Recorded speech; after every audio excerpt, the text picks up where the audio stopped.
is on the move, exposing ICHABOD, which means no glory. His glory has left. He's exposing those places in those areas. This is an oracle to he that has an ear. Let him hear. Going to Revelation 3:22. So we're just going to jump right into it. 1 Samuel 4. They didn't heed the word of the Lord. God gave Samuel concerning Eli, and they just moved the ark like they wanted to. God will not be mocked, and none of his words will return void. Now, note the difference when he is on the move versus him moving you from the last message. So note the difference when he's on the move and when he moves you. God allowed them to do just what they wanted to do, yet still show death as a sign to them that he wasn't with them. Death was the sign. Okay. Scripture says, the Philistines assembled in the battlefield to meet Israel, and when the battle was over, Israel was defeated by the Philistines, who killed about 4,000 men on the battlefield. When the soldiers came into the camp, the elders of Israel said, why has the Lord defeated us the day before the Philistines? Let us bring the ark of the covenant of the Lord here from Shiloh, so that he may come among us and save us from the hand of our enemies. So the people sent word to Shiloh, and from there they carried the ark of the covenant of the Lord of hosts, who sits above the cherubim. And the two sons of Eli, Hophni and Phinehas, were with the ark of the covenant. Baby, I wouldn't have been nowhere near them after I got that word of the Lord concerning Eli and his kids. So it happened that as the ark of the covenant of the Lord came into the camp, all the people of Israel shouted with great joy, and the earth was sounded. They knew what the ark represented. They knew what the ark could do on their behalf. When the Philistines heard the noise of the shout, they said, why does the noise of this great shout in the camp of the Hebrews mean? Then they understood that the ark of the Lord had come into the camp. The Philistines were afraid, for they said, God has come into the camp. And they said, whoa, disaster is coming to us. Even your enemy understands the ark of the covenant, God's glory. The enemy. Okay.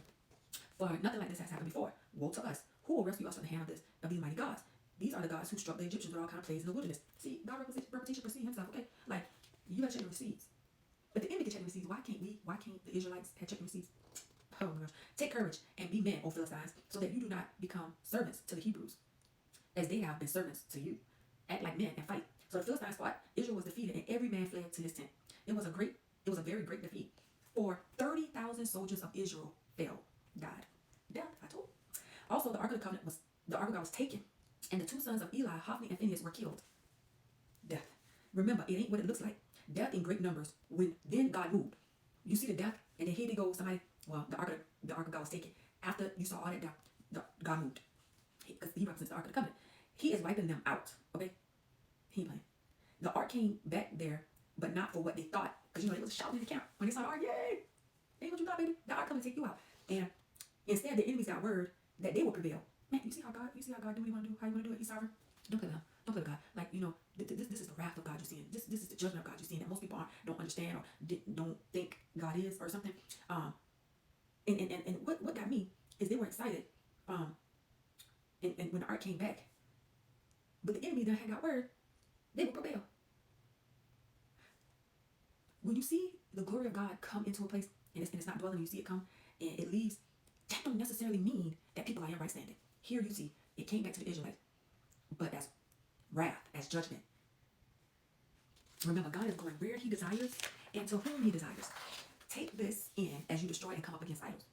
This is why it is vital for you to hear what the Spirit of the Lord is saying. Recall Matthew 24:24 in the Message version. It says, fake messiahs and lying preachers are going to pop up everywhere.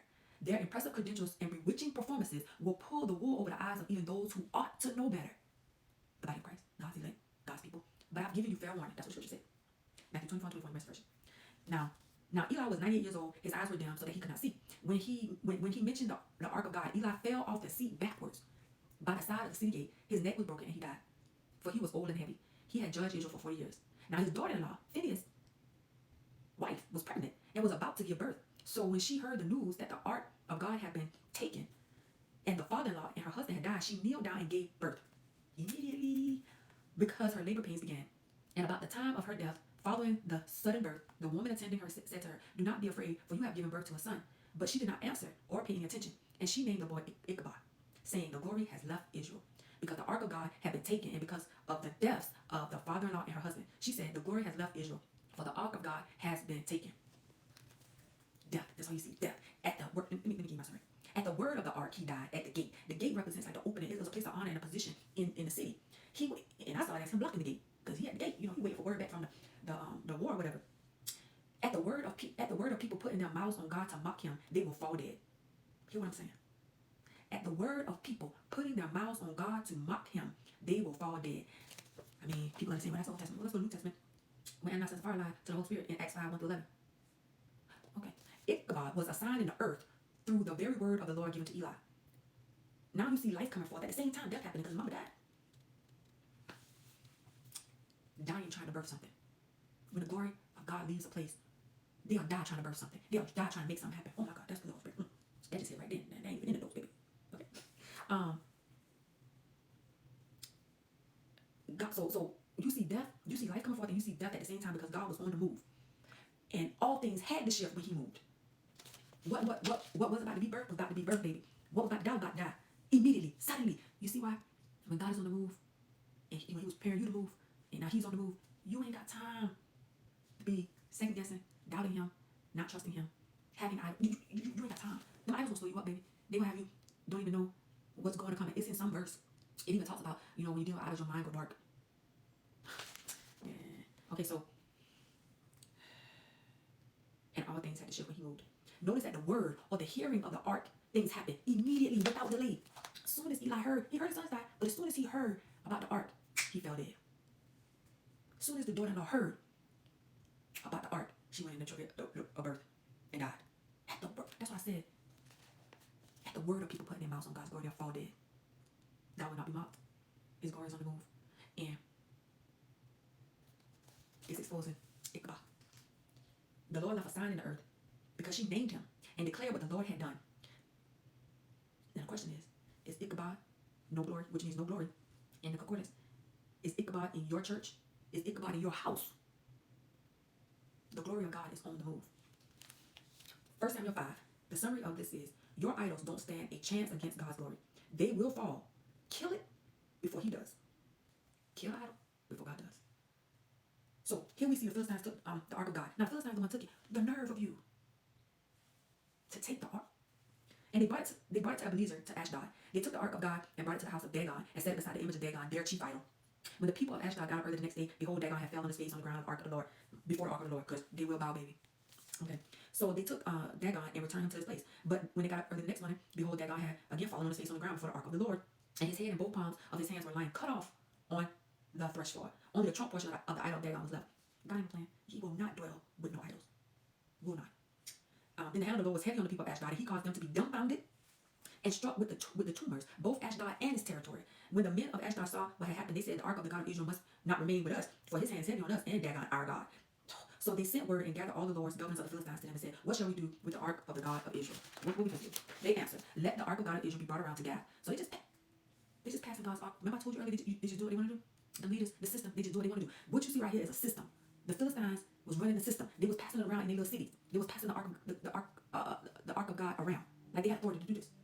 So they took the ark of God of Israel there. But it happened that after they had taken it to Gath, the hand of the Lord was against the city because of an extremely great panic. They called it extremely great panic because it dust from the place, for he struck the people of the city, both young and old, and tumors broke out on them. So they sent the ark of the God to Ekron. Here they go, still moving God, ark of the covenant around, and they got some authority. Now, what I want you to know here is, God allowed this because he was going to use it to wipe them out. He was using it to wipe them out. The glory of God was on the move by the enemy, and he was wiping them out. And then they went to Ekron, and Ekron, they cried out. And they said, they have brought the ark of God of Israel from Gath to kill us and our people. So they sent word and gathered the lords of the Philistines and said, send away the ark of the God of Israel. Let it be returned to its own place. Not somebody talking like that, some sense. So that it would not kill us and our people. For there was a deadly panic throughout the city. The hand of God was very heavy, severe there. The men who had not died were stricken with tumors, and the crowd of the city for help went up to heaven. That's how loud they were crying. Listen, some things about to happen in the earth realm that we have never seen at an alarming rate, and it's going to cause panic. And if you're not on the Lord's side, let me read you the summary from my timer out here. The ark has moved to this place, and now you see tumors, mental confusion, and the land was hit too. You now see them moving it again, and this time, again, death, panic, and more tumors. Death was still occurring, just in a different way. These are all signs of the glory of God moving out of a place. There will be signs of God's departure. The next stop cried out and said, return it to its own place. Wisdom that none of the others had. Philistine probably got bold and proud since they thought the ark worked in their favor, and then they had the nerve to take it and spread it around to others. Them not knowing it was a curse to them, and them being affected until they start being shaken. So they start being shaken by the signs, and them consulting these Philistines instead of God. Nobody inquiring of God, only their idols. That's what he was inquiring of. And this is what's happening in the earth and the churches today. Thinking they can mimic and do God how they want with no consequences because the system has been going on for a while. Well, look how God went through the system and destroyed as he went from one city to the next. He been destroying that system. And the enemy was passing him around. And he used the enemy to destroy their own system. Oh my God, that's the power of the Lord. The glory of God is on the move. I believe we're going on to part 4. It's getting good.